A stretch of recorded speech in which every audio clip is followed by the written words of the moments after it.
আসসালামু আলাইকুম, স্বাগত জানাচ্ছি আরটিভির সকালের সংবাদে। আপনাদের সঙ্গে আছি আমি ইরামণি মণ্ডল। এলএনজি টার্মিনালে যান্ত্রিক ত্রুটি না কাটায় রাজধানী সহ আশেপাশের এলাকায় এখনও চলছে গ্যাস সংকট। বাসাবাড়ি, ফিলিং স্টেশন থেকে শুরু করে শিল্প কারখানা সবখানেই গ্যাসের সংকটে নাকাল মানুষ। ঘন্টার পর ঘন্টা লাইনে অপেক্ষা করেও কাঙ্ক্ষিত গ্যাস পাচ্ছেন না চালকরা, ফলে কর্মঘণ্টার পাশাপাশি আর্থিক ক্ষতির মুখে পড়ছে তারা। সিএনজি স্টেশন সংশ্লিষ্টরা বলছেন, সারা দিনেও প্রেসার না ওঠায় লাইনে গ্যাস থাকছে না, বাধ্য হয়ে বন্ধ রাখতে হচ্ছে স্টেশন।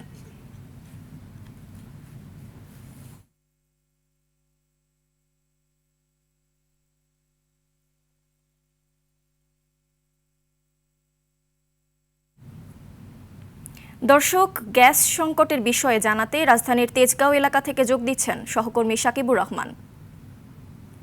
সাকিব, সিএনজি স্টেশনগুলোর পরিস্থিতি কেমন দেখছেন?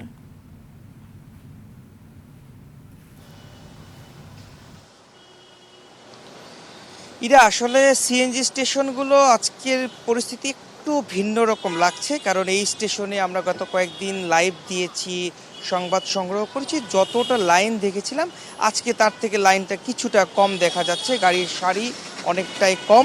তবে ড্রাইভারদের যে অভিযোগ সেটি এখনও রয়েছে, গ্যাসের চাপ একেবারে নেই, তারা যেই পরিমাণ গ্যাস দরকার সেটি পাচ্ছেন না, এই অভিযোগটি করেছেন। পাশাপাশি সিএনজি স্টেশনে যারা রয়েছেন তারাও বলছেন যে পূর্ণাঙ্গ যে চাপটি থাকা দরকার সেটি এখনও ওঠে নাই, যার ফলে গেল 2 সপ্তাহ ধরে যে ভোগান্তি, সেই ভোগান্তির মধ্য দিয়ে পার হতে হচ্ছে।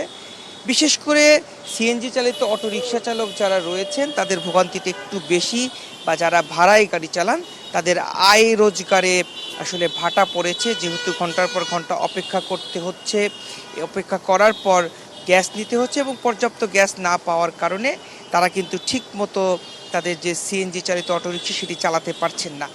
অন্যদিকে প্রাইভেট কার যাদের রয়েছে, বিশেষ করে নিজেদের ব্যক্তিগত কাজে ব্যবহার করেন, তারা অনেকেই গাড়ি চালানো বন্ধ করেছেন। একটু আগে একজনের সঙ্গে কথা হচ্ছিল, তিনি প্রায় 5-7 দিন পর তার গাড়িটি বের করেছেন, যেহেতু ঘন্টার পর ঘন্টা লাইনে দাঁড়িয়ে থাকতে হয়, এই জন্য অনেকে গাড়ি বের করছেন না।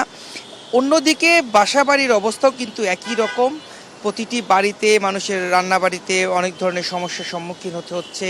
দিনের বেশিরভাগ সময়ে গ্যাস না থাকার কারণে চুলার আগুন ঠিকমতো জ্বলছে না। একদিকে যেমন তারা গ্যাসের বিল দিচ্ছে, অন্যদিকে ইলেকট্রিক চুলা জ্বালিয়ে কাজ শেষ করতে হচ্ছে, ফলে সেখানেও কিন্তু আলাদা একটি বিল তাদেরকে দিতে হচ্ছে। সব মহল থেকে একটি চাওয়া, দ্রুত যেন এই সমস্যার সমাধান করা হয়। সরকারের পক্ষ থেকে গেল সপ্তাহে বলা হয়েছিল এই সপ্তাহের সোমবার মঙ্গলবারের দিকে এই সমস্যাটির সমাধান হতে পারে। যেই এলএনজি পাম্পটি ক্ষতিগ্রস্ত হয়েছিল সেখানে বিদেশি কারিগরি টিম এসে কাজ করছে। এখন দেখার বিষয় আগামীকাল সোমবার, পরের দিন মঙ্গলবার আসলে কবে নাগাদ এটি ঠিক হয়। তবে সবারই প্রত্যাশা দ্রুত সমস্যাটির সমাধান হয়ে যেন সব মহল তার ঠিকমতো কাজকর্ম করতে পারে, সেই দিকেই তারা নজর রাখতে চান। আরেকটি বিষয় জানিয়ে রাখি, গতকাল কিন্তু সরকারের পক্ষ থেকে বলা হয়েছে যে গ্যাসের মূল্য বাড়ানোর কোনো পরিকল্পনা সরকারের নেই, এ ধরনের কোনো প্ররোচনা যেন মানুষ পা না দেয়, বা এই ধরনের কথাবার্তা ছড়ানো হচ্ছে সেগুলোর দিকে যেন মানুষের মনোযোগ না দেয়। তো সব মিলিয়ে বলা চলে এই ছিল আমার কাছে এখন পর্যন্ত গ্যাস পাম্প থেকে সর্বশেষ। ইরা, ধন্যবাদ আপনাকে। গ্যাস সংকটের আরও খবর জানাতে সাভার থেকে সরাসরি যুক্ত হচ্ছেন সহকর্মী জিয়াউর রহমান। জিয়া, গ্যাস সংকট নিয়ে সর্বশেষ কি তথ্য আছে আপনার কাছে, জানাবেন।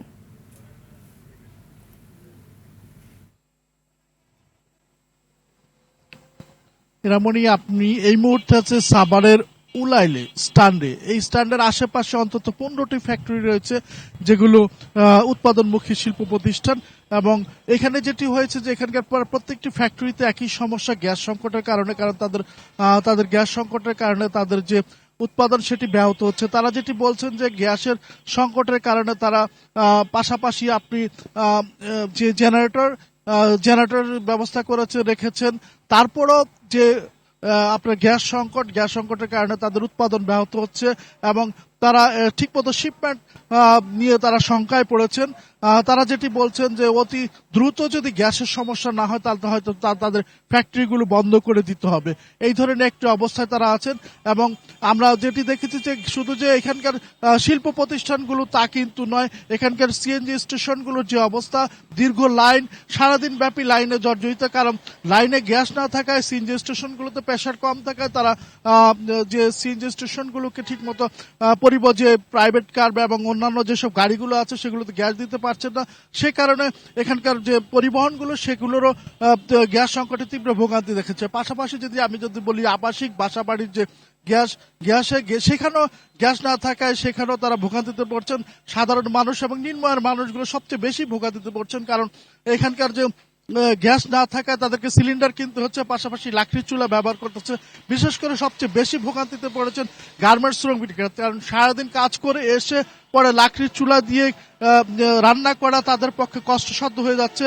তো আমরা যেটি বলতে পারি যে সাভারের গ্যাসের যে সমস্যা সেটা আসলে ভোগান্তির চরম পর্যায়ে গিয়েছে। গার্মেন্ট শিল্প প্রতিষ্ঠানগুলো এ নিয়ে একটি ভোগান্তির চরম অবস্থা রয়েছে, তাদেরকে শিপমেন্টের কথা ভাবতে হচ্ছে।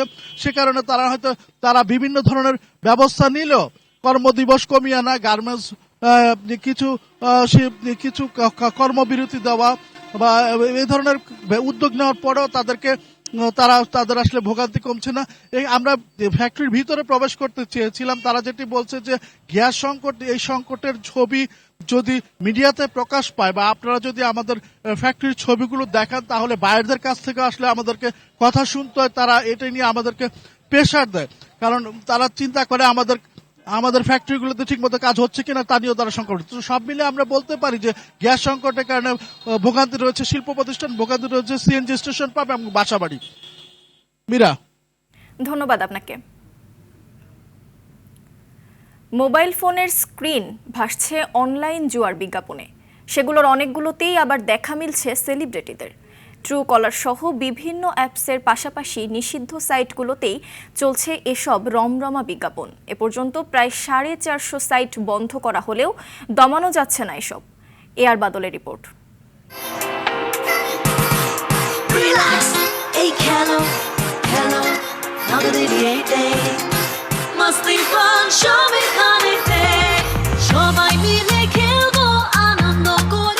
দেখে মনে হবে সিনেমার শুটিং, কিন্তু না, এটি আসলে অনলাইন জুয়ার বিজ্ঞাপন। গান আর নাচের তালে লোভনীয় অফার দিচ্ছেন এই নায়িকা, তবে বলছেন সাবধানে খেলতে। অবৈধ জুয়ার এ বিজ্ঞাপন চলছে নিষিদ্ধ সাইটে।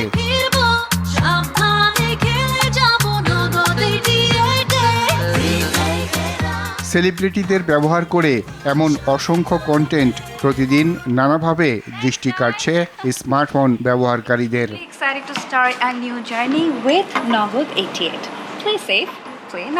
কখনো নিষিদ্ধ সাইটে, আবার কখনো ট্রু কলার সহ বিভিন্ন অ্যাপসে অনিচ্ছা সত্ত্বেও গিলতে হচ্ছে এইসব বিজ্ঞাপন। গেম খেললেই আপনার টাকা ইনকাম করতে পারবেন। সিআইডি জানিয়েছে অনলাইন জুয়ার সাইটগুলো বন্ধে বিটিআরসির কাছে তালিকা দেয়া হয়েছে। মামলার পরিপ্রেক্ষিতে গ্রেপ্তারও অব্যাহত আছে। 1 কোটি টাকা পর্যন্ত জরিমানার বিধান করা হয়েছে। বিটিআরসিও এই বিষয়ে ব্যবস্থা গ্রহণ করবেন। আর আমাদের পাশাপাশি আমরা কিন্তু অভিযানও অব্যাহত রেখেছি। আমরা এই সাথে সম্পৃক্ততা যাদেরই আছে তাদেরকেই আমরা আইনের আওতায় নিয়ে আসবো। নিষিদ্ধ বা জুয়ার সাইট বন্ধের দায়িত্ব বিটিআরসির। বিষয়গুলো নিয়ে বক্তব্য জানতে প্রতিষ্ঠানটিতে গেলে কেউ কথা বলেননি। খুদে বার্তায় জানানো হয় সিআইডির দেয়া 436টি সহ মোট 447টি জুয়ার সাইট বন্ধ করা হয়েছে। এ ব্যবস্থা চলমান রয়েছে বলেও জানায় বিটিআরসি। প্রতি রেফারে 1000 টাকা বোনাস পাবেন।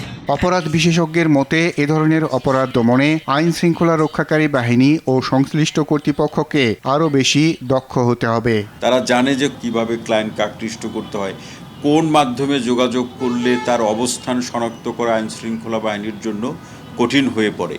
এই কৌশলগুলো অবলম্বন করে কিন্তু তারা কাজ করে। তাহলে এই কৌশলগুলো মাথায় রেখে এর থেকে ন্যূনতম আরও এক ধাপ শক্তিশালী কৌশল নিয়ে যদি আইন শৃঙ্খলা বাহিনী এবং বিটিসিএল মাঠে নামতে না পারে, তখন এই ধরনের অপরাধ নিয়ন্ত্রণ করাটা খুব কঠিন। তবে বাস্তবতা হলো প্রকাশ্য ও গোপনে লাগামহীনভাবেই চলছে জুয়ার এসব বিজ্ঞাপন। কে নেবে ব্যবস্থা, এমন প্রশ্ন সবার। আর বাদল, RTV, ঢাকা।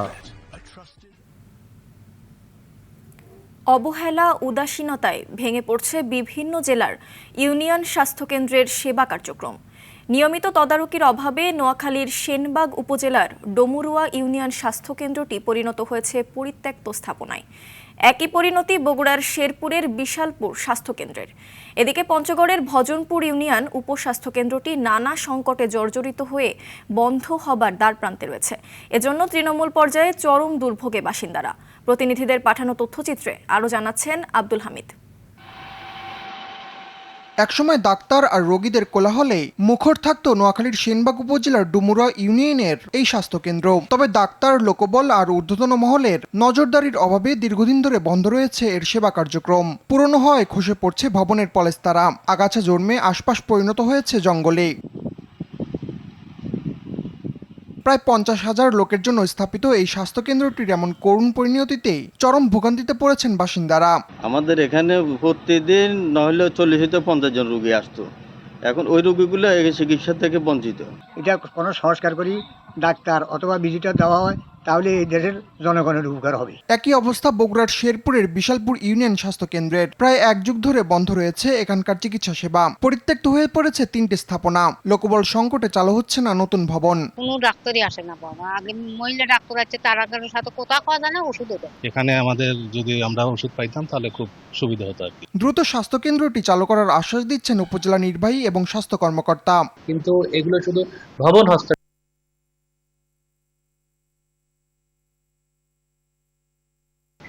ক্রিয়েট করা হয়নি। সংশ্লিষ্ট যে দপ্তর আছে উপজেলা পরিকল্পনা অফিস, সেখানে আমরা ইউজিপি সাহেবের সাথে কথা বলে প্রয়োজনীয় ব্যবস্থা গ্রহণ করব। এদিকে পঞ্চগড়ের তেতুলিয়া উপজেলার ভজনপুর ইউনিয়নের শতবর্ষী উপস্বাস্থ্যকেন্দ্রে আধুনিক অবকাঠামো ও উন্নত চিকিৎসা সরঞ্জাম না থাকায় প্রয়োজনীয় সেবা থেকে বঞ্চিত হচ্ছেন হাজারো মানুষ। আমাদের হাসপাতাল অনেক দিনের পুরনো, এখানে একটা ভালো ডাক্তার নাই, এখানে একটা ভালো পরিবেশ নাই। এই স্বাস্থ্য কেন্দ্রটি যেহেতু বয়স প্রায় 100 বছর প্রতিষ্ঠিত হওয়ার, এরপরে ঠিক সেইভাবে এই স্বাস্থ্য কেন্দ্রটির কিন্তু কোনো অবকাঠামোগত উন্নয়ন অদ্যাবধি হয়নি। সমস্যার সমাধানে মন্ত্রণালয়ে প্রস্তাব পাঠানো হয়েছে বলছেন স্বাস্থ্য কর্মকর্তা। স্বাস্থ্য অধিদপ্তর এবং স্বাস্থ্য মন্ত্রণালয় বরাবর কিছু চিঠি প্রেরণ করেছি, যেগুলোর মাধ্যমে সরকার আমাদেরকে আস্থা প্রদান করেছেন যে সেই জায়গায় তারা নতুন করে আবার একটি ভবন নির্মাণ করবেন। প্রান্তিক পর্যায়ে প্রাথমিকভাবে স্বাস্থ্য সুরক্ষা নিশ্চিতে গুরুত্বপূর্ণ ভূমিকা রাখে ইউনিয়ন স্বাস্থ্য ও পরিবার কল্যাণ কেন্দ্র। জরাজীর্ণ ভবন, ডাক্তার, জনবল ও ওষুধের সংকটে দেশের অনেক কেন্দ্রই পিছিয়ে আছে। এই সংকট নিরসনে সরকারকে আরও আন্তরিক হতে হবে বলছেন সংশ্লিষ্টরা। আব্দুল হামিদ, RTV। কোটা সংস্কারের দাবি তখন পেরিয়ে গেছে অনেক দূর। জুলাইয়ের হত্যাকাণ্ডের বিচার, গ্রেপ্তারকৃতদের মুক্তি আর দমন-পীড়ন বন্ধের দাবিতে উত্তাল রাজপথ।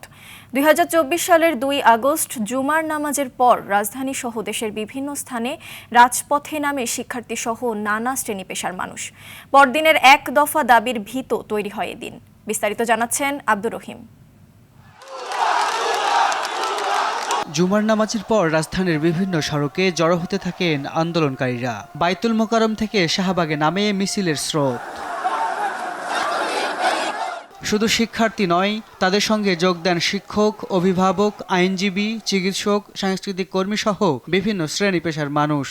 এটা কিন্তু শুধু আর ঢাকা শহরে আটকে নেই, এবং একই সাথে আমরা দেখব যে এই সময় ওই কারফিউয়ের মধ্যেই কিন্তু এসে দেয়ালে লিখে যাচ্ছেন। আমরা এর মধ্যেই গোপনে মিলিত হতাম, আলাপ করতাম আমাদেরকে কী করতে হবে। এত যারা স্বৈরাচারী, তারা যে জনতা তাদেরকে বিতাড়িত করতে পেরেছিল। জাতীয় প্রেস ক্লাব থেকে কেন্দ্রীয় শহীদ মিনার পর্যন্ত হয় দ্রোহযাত্রা। স্লোগানে স্লোগানে মুখর হয়ে ওঠে পুরো এলাকা। একই সময়ে রাজধানীর শাহবাগ, সায়েন্স ল্যাব, মিরপুর 10, উত্তরা ও আফতাবনগর সহ বিভিন্ন এলাকায় চলে বিক্ষোভ ও অবরোধ। এখান থেকেই আমাদের আর ফেরার কোনো ওয়ে ছিল না, দেওয়ালে পিঠ থেকে গেছে, আমরা আর পিছু হটিনি। তো এট এনি কস্ট আমরা চাচ্ছিলাম যে স্বৈরাচারের পতন অথবা শেখ হাসিনার গ্রেপ্তার। এভাবেই আমরা কনভারসেশন করেছি। রাজধানীর বাইরেও পরিস্থিতি ছিল উত্তপ্ত।